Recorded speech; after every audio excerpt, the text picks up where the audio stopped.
Faktanya, makanan enak saja itu tidak cukup untuk menjaga gizi di tubuhmu. Sejak tahun 1950, Profesor Purwosudarmo, Bapak Gizi Indonesia kita, telah menciptakan konsep makanan bergizi. Yap, kamu pasti tahu, makanan bergizi identik dengan konsep 4 sehat, 5 sempurna. Sejak kecil kamu sudah diberi informasi itu kan oleh ibumu?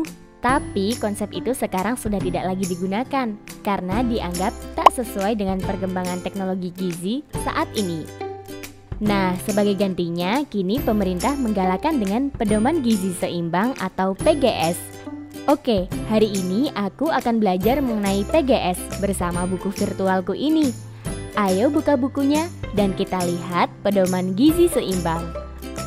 Wah, lihat, buku ini menunjukkan bahwa gizi seimbang itu susunan pangan sehari-hari yang mengandung zat gizi dalam jenis dan jumlah yang sesuai dengan kebutuhan tubuh. Prinsip gizi seimbang mengedepankan upaya untuk menyeimbangkan antara zat gizi yang keluar dan zat gizi yang masuk, sehingga kamu dapat terhindar dari masalah gizi.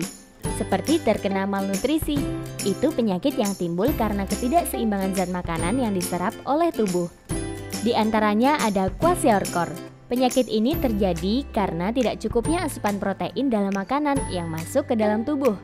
Ditandai dengan perut buncit, warna kulit dan rambut berubah menjadi gelap, dan kulit mengalami ruam. Selain itu ada penyakit marasmus juga. Ini disebabkan karena kurangnya asupan nutrisi dan energi di tubuh.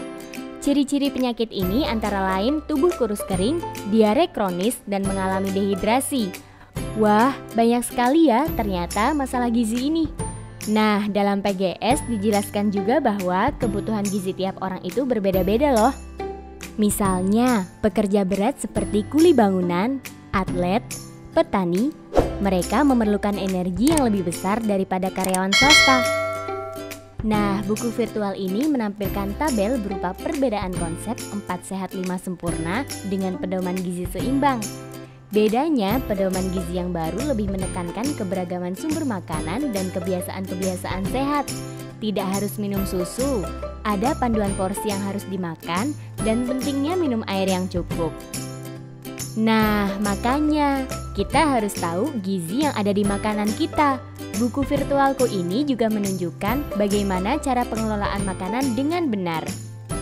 Jadi, selain gizi seimbang, kita juga harus memperhatikan kebersihan makanan dari pengolahan sampai penyajian, baik yang masih bahan mentah maupun yang sudah matang. Pokoknya harus dipastikan higienis ya.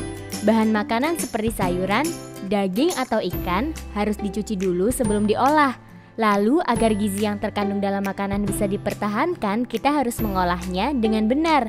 Misalnya, untuk daging harus dimasak dengan benar-benar matang, sedangkan sayuran jangan dimasak terlalu matang karena dapat merusak gizi. Terus makanan yang sudah matang harus disajikan dalam peralatan makanan yang bersih.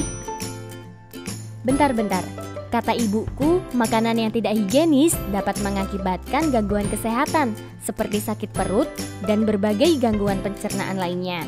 Kita juga harus memperhatikan makanan yang tidak layak konsumsi lagi. Nih ciri-cirinya, sudah ditumbuhi jamur, sudah dikerumunin lalat, sudah berubah warna, dan biasanya menjadi warna mencolok seperti hijau atau abu-abu. Sudah membusuk, sudah kadaluarsa, sudah dicemari oleh hewan, misalnya sudah dimakan oleh tikus, dan terakhir, makanan yang mengandung bahan kimia berbahaya. Wah, ternyata sudah sampai halaman terakhir kita membaca buku virtualku.